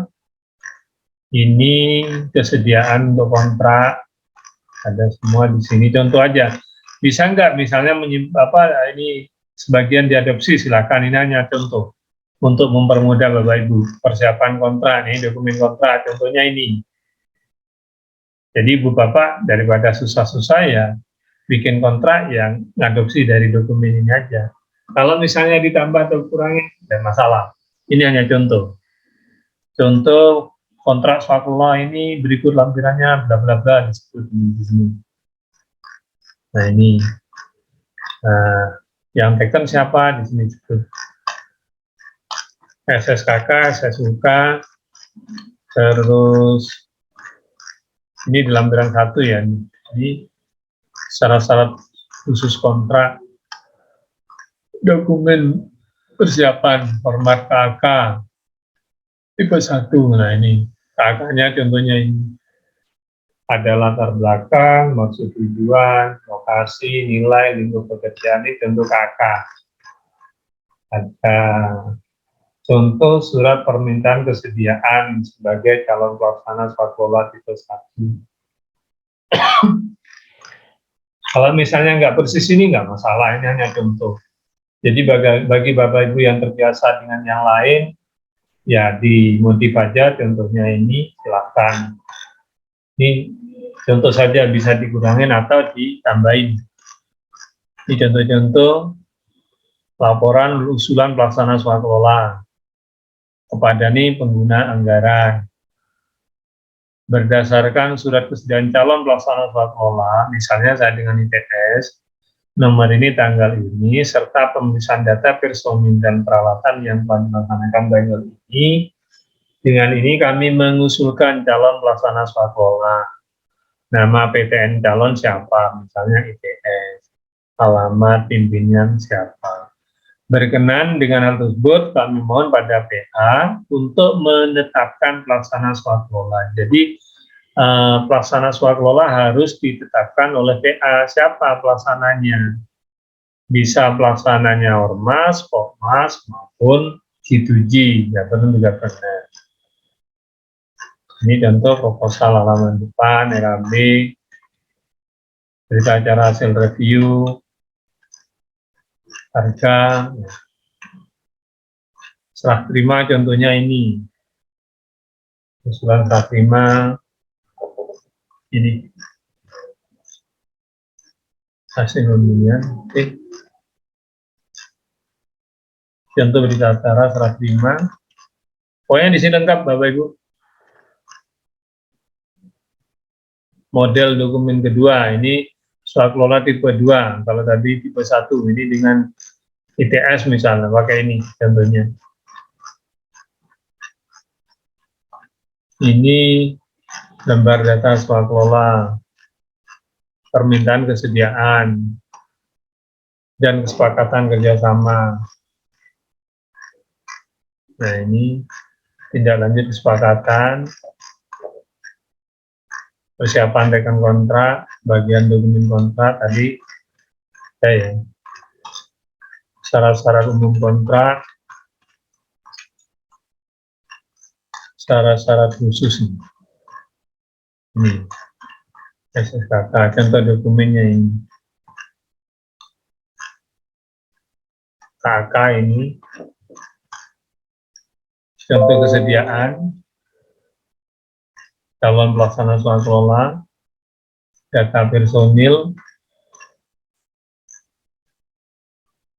usulan pelaksana swakelola, contoh MOU kesepakatan misalnya antara rumah sakit Sutomo dengan siapa, dengan UNER misalnya. Ini ada contoh-contohnya semua. Contoh RAB ini hasil review, acara negosiasi, persiapan kontrak, nah, serah terima. Oke, ini silahkan di-download Bapak Ibu kaitan dengan contoh-contoh dokumen. Itu yang bisa saya sampaikan waktu saya serahkan kepada Mbak Upi ya. Enggak. Baik Pak, terima kasih. Oke Pak, ini tadi sudah ada yang sampaikan di grup untuk minta contoh yang tadi Bapak barusan share. Nanti mungkin bisa Bapak share. Iya. Ini nanti kami. Ya. Ya. Baik, kita lanjut ke tanya jawab ya Pak di Slido. Pertanyaan dari Anonymous. Nanti kalau Bapak Ibu yang merasa bertanya, masih ada pertanyaan lagi atau ingin ditanggapi, bisa langsung raise hand aja. Nanti kami akan nyalakan audionya. Pertanyaan pertama Pak, apakah untuk swakelola juga perlu memperhatikan TKDN? Silakan Pak Warno. Oke. Nah, untuk TKDN sekarang kan Pak Presiden sudah mewajibkan ya. Mewajibkan menggunakan produk dalam negeri, wajib nanti tetap memperhatikan TKDN tetap. Jadi walaupun swakelola tetap TKDN, tapi kalau saya pikir swakelola untuk seperti di Pemda itu rata-rata ya TKDN-nya semua masuk. Artinya apa? Misalnya swakelola rehab saluran, rehab sekolahan, itu kan TKDN-nya pasti masuk semua ini. Yang harus hati-hati Bapak Ibu dalam pengadaan di barang yang melalui penyedia, tidak swakelola. Kalau di barang, rata-rata swakelola itu kan rata-rata paling seperti fisik, kalau non fisik sosialisasi, itu makan minumnya kan pasti memenuhi TKDN semua itu. Nah, yang perlu Bapak Ibu perhatikan ketika pengadaan laptop. Laptop itu sekarang harus TKDN loh ya. Tidak sembarang laptop bisa Bapak Ibu beli dengan uang negara. Yang saya tahu kayak misalnya Asus, HP itu nggak bisa, nggak boleh beli loh itu. Itu TKDN-nya tidak masuk. TKDN plus BNP tidak kurang dari 40%. Sehingga tidak boleh kita beli laptop Asus pakai uang negara loh ya, tapi duit itu nggak apa-apa. Kalau uang sendiri silahkan. Jadi kaitan dengan TKDN Bapak Ibu, sekalian saya sebutkan, jangan sekali-sekali melanggar. Karena apa? Ketika perintah Presiden sudah harus produk dalam negeri, ya wajib. walaupun dalam tanda petik kita memang ya merubah mindset untuk menggunakan produk dalam negeri kan perlu waktu. Tapi karena ini pakai duit negara ya wajib. Karena apa? Yang diminta Pak Presiden itu multiplier efek dari beli barang yang menggunakan produk dalam negeri. Jadi kalau laptop itu seingat saya ada 6 Sirek apa gitulah, ada coba di internet dibuka itu. Sehingga kalau menggunakan dana negara jangan sekali-kali pengadaan barang itu menggunakan produk dalam luar negeri, itu nggak boleh. Biasanya yang banyak itu rumah sakit. Ada nggak ada rumah sakit ini? Rumah sakit, dinkes itu pengadaan alat kedokteran, kesehatan itu rata-rata banyak barang impor. Sekarang stop. Daripada Bapak Ibu diuber-uber, di bahasa Jawanya diuber-uber. Daripada dipantau terus oleh APH, sekarang cari aman aja. Walaupun dalam tanda petik dianggap kualitasnya lebih bagus barang ekspor misalnya, barang dari luar. Udah itu kesampingkan karena duit negara, ya udahlah pakai produk dalam negeri semua. Itu jadi pertanyaan yang pertama, apakah untuk soal kelola juga perlu memperhatikan TKDN? Perlu tetap, karena dalam soal kelola juga ada pengadaan barang. Tapi untuk soal kelola seperti di Pokmas atau Ormas, itu saya yakin rata-rata paling soal kelola sosialisasi, posyandu, rehab gedung, rehab saluran, rehab jalan, kan gitu-gitu aja. Nah kalau seperti itu pasti TKDN semua ini. Jadi yang proses kan memang konteksnya TKDN itu yang proses itu kan orang-orang dalam negeri semua. Itu ya. Lanjut yang nomor 2 ya. Iya Pak. Yang nomor Bisakah memberikan sanksi jika pelaksanaan pekerjaan terjadi keterlambatan? Bisa, tergantung di klausul kontrak. Maka saya bilang tadi, contoh kontrak di dokumen dokumen soal kelola di keputusan Deputi Bidang Pengembangan ini, itu ada contoh swakelola, kontrak swakelola dengan Pokmas. Nah, nanti Ibu tambahi, Ibu Bapak tambahi. Contohnya, misalnya tidak ada sanksi, langsung Ibu Bapak kasih sanksi di situ. Di kontraknya ditambahi, boleh.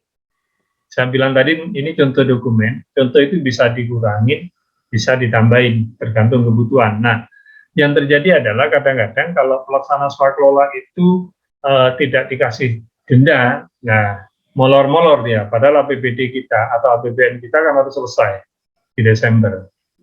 Boleh, jangankan sanksi terlambat, sekaligus di situ sebutkan sanksi manakala terdapat kelebihan bayar ketika pelaksana swakelola itu selesai, serah terima kepada BPK, ya toh, tahun berikutnya diaudit oleh BPK atau oleh inspektorat atau irjen. Tahu-tahu terdapat kelebihan bayar, siapa yang tanggung jawab? Nah, itu Ibu Bapak masukkan di klausul dokumen kontrak. Kalau saya, tempat saya di sini, yang tanggung jawab ya Pokmas, jangan ke BPK.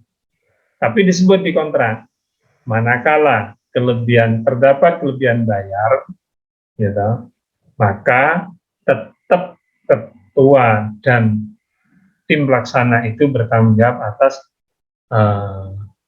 kelebihan bayar tersebut untuk dikembalikan kepada kas negara. Ini kadang-kadang kalau tidak dimunculkan setelah serah terima pekerjaan, lalu diaudit tahun berikutnya, terdapat kekurangan volume yang berakibat adanya kelebihan bayar, kadang-kadang Pokmas tadi nggak mau tanggung jawab. Nah, setelah itu BPK akhirnya yang bayar. Makanya dalam kontrak harus dijelaskan di situ. Itu ya. Terus, bagaimana untuk TKDN yang terkait jasa? Apakah jika barang yang digunakan dalam memenuhi jasa tersebut tidak memiliki TKDN, apakah bisa disebut sebagai tidak memiliki TKDN? Jasa konteksnya itu apa? Yang saya tahu kebanyakan jasa-jasa konsultan dari luar. Tapi kalau jasa-jasa kaitan dengan untuk barang, misalnya beli barang di posyandu, kan kebanyakan Itu aja yang diswaklola. Katakanlah posyandu beli pembelian makanan tambahan balita, pemberian makanan tambahan kepada bumil. Nah, itu kan kebanyakan bahan-bahan itu lokal. Nah, bahan-bahan lokal seperti kedelai, yang saya tahu itu kan kedelai, terus diolah, itu kan kebanyakan itu. Jasa-jasanya kan jasa masak, itu kan kebanyakan. Saya yakin kalau di swaklola itu kebanyakan, itu TKDN-nya produk dalam negeri semua. Nah, yang dimaksud di TKDN yang di luar negeri tadi, seperti barang saya ambil contoh, CT scan, atau kalau di rumah sakit selain CT scan, alat-alat lab apalah, itu kan mahal-mahal. Dan kebanyakan selama ini rumah sakit itu beli kan barang impor. Nah, setelah ketemu dengan saya, kalau ada dari rumah sakit ini, atau dinkes atau siapa aja, jangan beli lagi barang-barang, kecuali memang tidak ada. Jadi CT scan produk Indonesia tidak ada, baru boleh. Tapi kalau ada ya, gunakan, wajib itu dalam negeri. Oke, ya kalau perbaikan kapal seperti produk luar, merek Yamaha, sementara dalam negeri belum ada. Oh, ini misalnya kapal laut ya. Kapal laut, mereknya Yamaha. Nah, untuk perbaikan kapal, merek Yamaha. Nah, suku cadang kan harus Yamaha. Sepanjang di dalam negeri nggak ada, ya boleh. Di Perpresnya kan ada di pasal 68.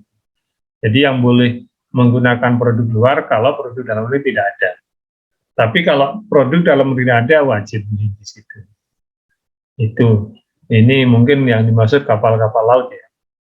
Dia punya produk mereknya Yamaha ya. Kalau perbaikan ya otomatis suku cadangnya Yamaha. Kalau itu di Indonesia tidak ada ya import boleh. Sepanjang itu dibutuhkan di Indonesia tidak ada, tidak produk, maka import boleh masuk, boleh dibeli. Gitu. Tapi kalau laptop Bapak Ibu ya nggak boleh, karena laptop seperti Zirek, merek apalah, ada 6 ini lupa. Itu ya beli itu aja, jangan beli yang lain. Jangan alasan, oh ini produk Indonesia ada, bisa. 6 produk laptop itu sudah TKDN, harus beli itu. Kalau yang lain seperti ini, perbaikan kapal, sepanjang suku cadang merek Yamaha tidak diproduksi, tidak ada di Indonesia, ya beli di luar tidak apa-apa, beli dari luar negeri, merek luar negeri silahkan. Tapi kalau dalam negeri produk, wajib. Nah, untuk mengetahui dari mana, ya Ibu Bapak dilihat webnya Kementerian Perindustrian. Jadi HTP apa gitu, TKDN Kementerian Perindustrian, tidak di situ.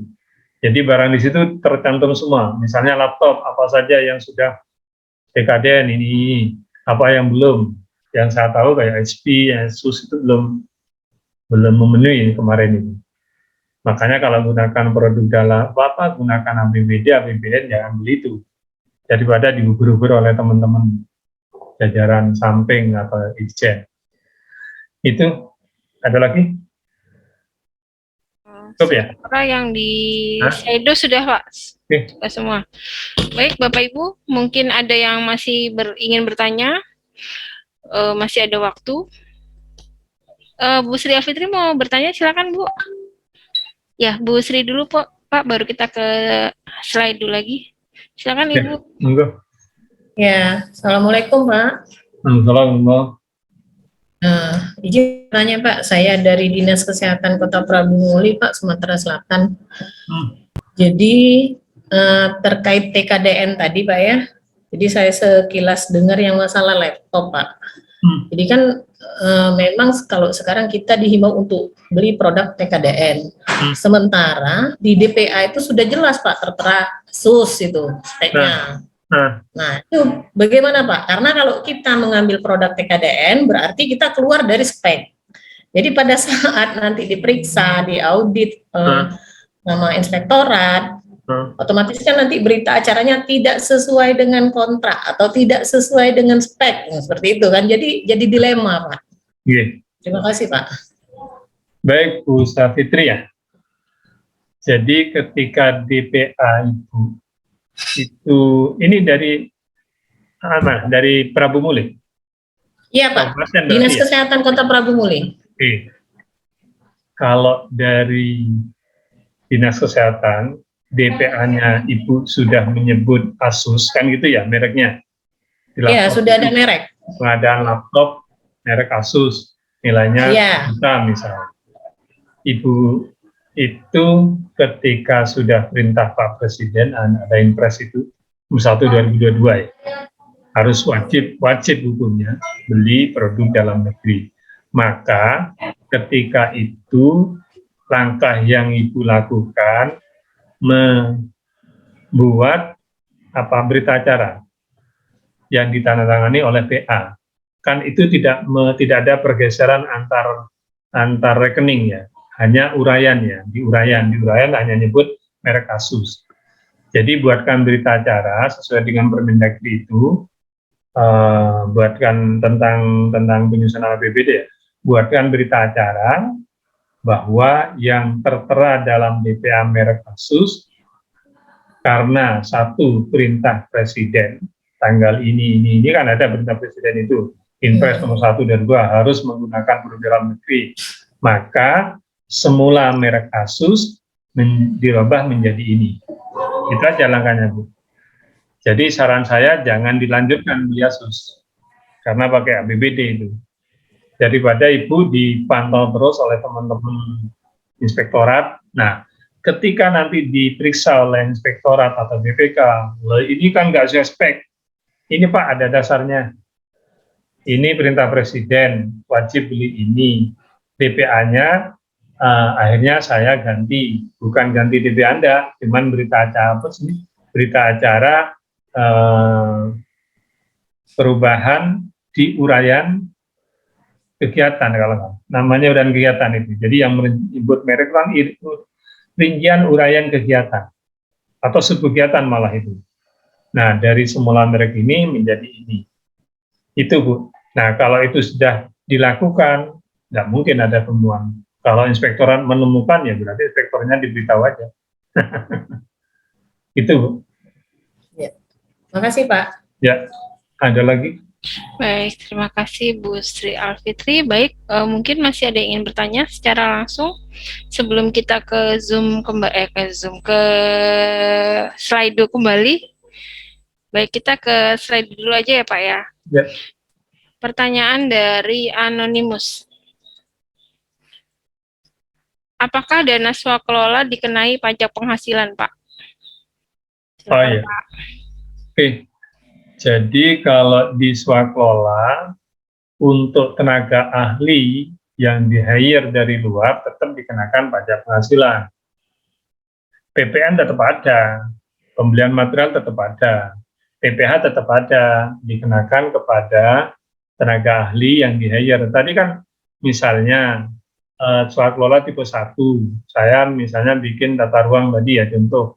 Terus saya swakelola tipe 1, saya hire tenaga ahli dari luar, yang orang planologi, saya kontrak, maka terhadap tenaga ahli tersebut tetap dikenakan PPh. Itu. Baik, Bapak Ibu mungkin masih ada yang ingin bertanya di sela-sela kesempatan. Baik, mungkin kalau jika tidak ada pertanyaan lagi, mungkin Pak Suwarno bisa memberikan closing statement. Satu lagi Mbak. Oh, Izin, silakan Mbak. Bu, silakan. Izin Mbak, satu lagi. Ya Ibu. Terkait PKDN tadi Pak, apabila memang produknya tidak ada produk dalam negeri, mungkin masih boleh Pak ya, seperti contohnya reagen gitu kan. Biasanya kan kita pakai yang merek karena memang itu barang itu memang tunggal Pak, nggak ada, cuma dari Jerman. Seperti contohnya Ketrik TCM.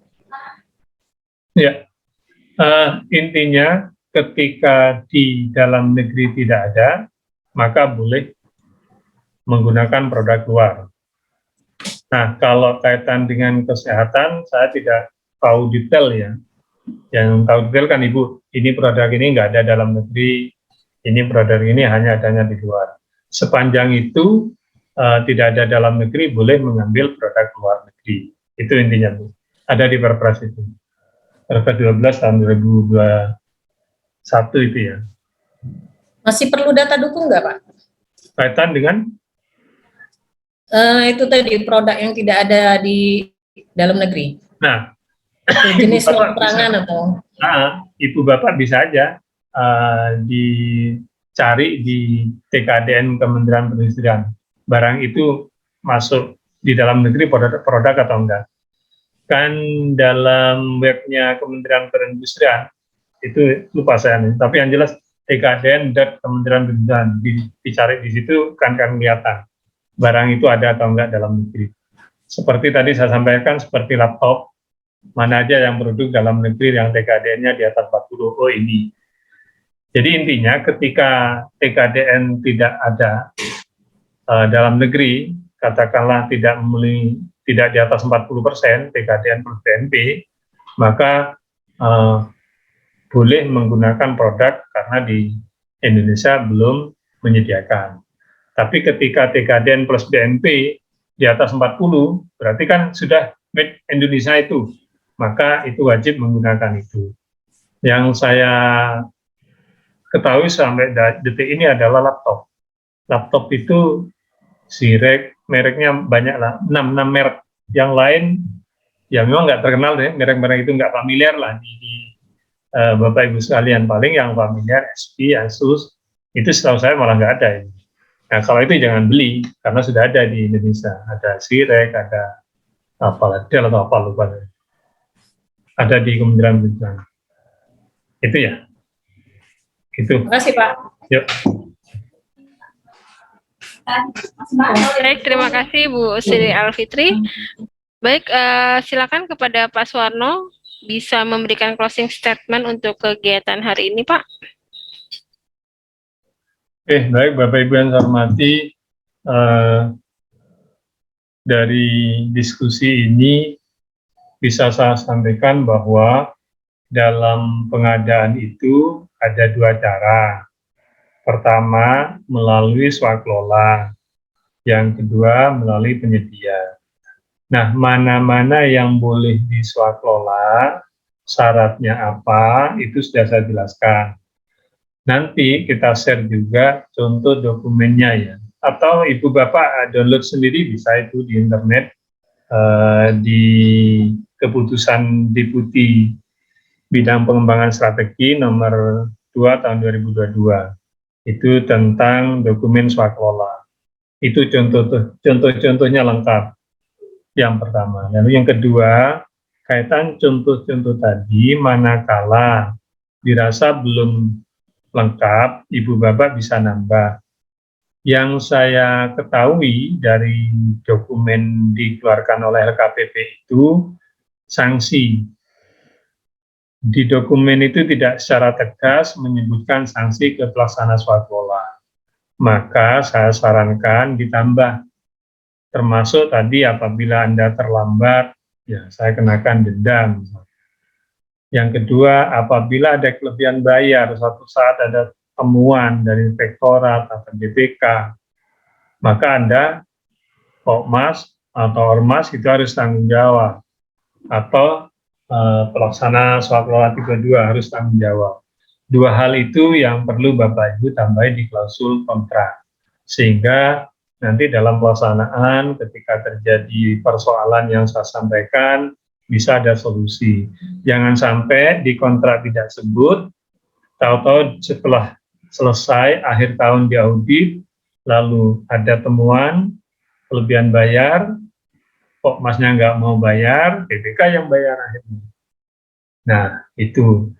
Yang ketiga, kaitan dengan swakelola ini, perlu kami jelaskan bahwa pada prinsipnya yang bisa dimanfaatkan oleh unit organisasi itu silakan diswakelola.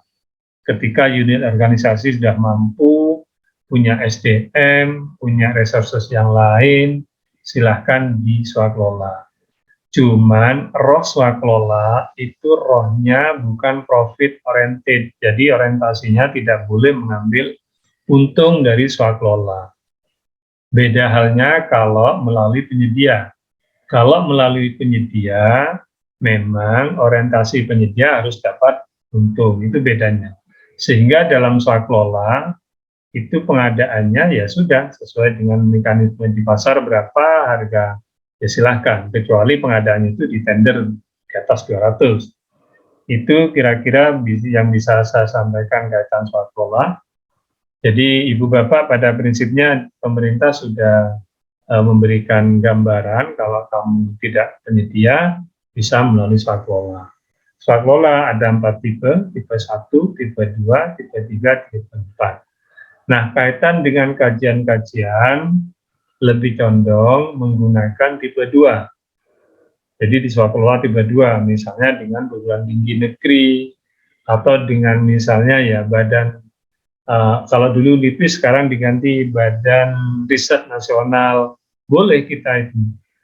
Katakanlah Kementerian Kesehatan dengan Badan Riset, itu swasembada tipe 2 untuk pengembangan vaksin atau apa, silahkan. Itu contoh-contoh.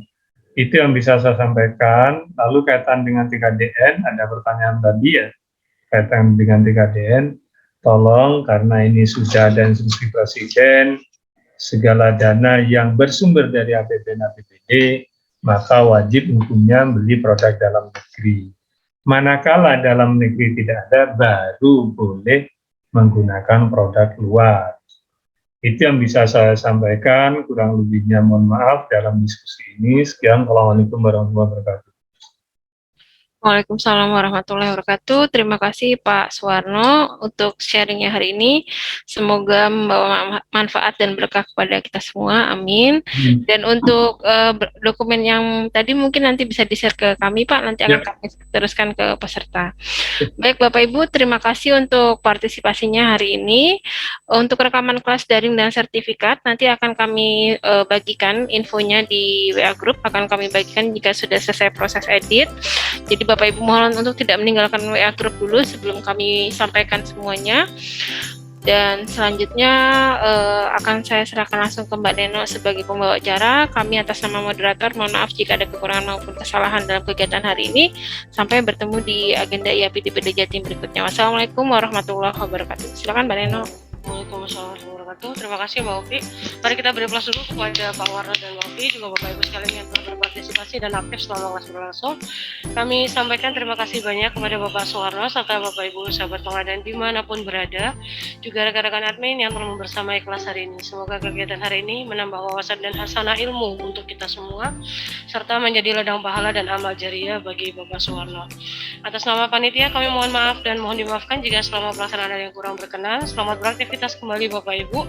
Jangan lupa untuk selalu ikuti perkembangan pelatihan apa yang ada di IAPDPD Jatim melalui akun media sosial IAPDPD Jatim. Sebelum kelas daring berakhir, kita sambung dengan tangkap layar bersama terlebih dahulu. Silakan Bapak Ibu yang belum aktif untuk diaktifkan kembali videonya. Oke, baik, terima kasih Bapak Ibu. Terima kasih Pak Warno. Mohon izin untuk kami selesaikan Zoom-nya hari ini. Dan demikian kami tutup. Wabillahi taufiq wal hidayah. Wassalamualaikum warahmatullahi wabarakatuh.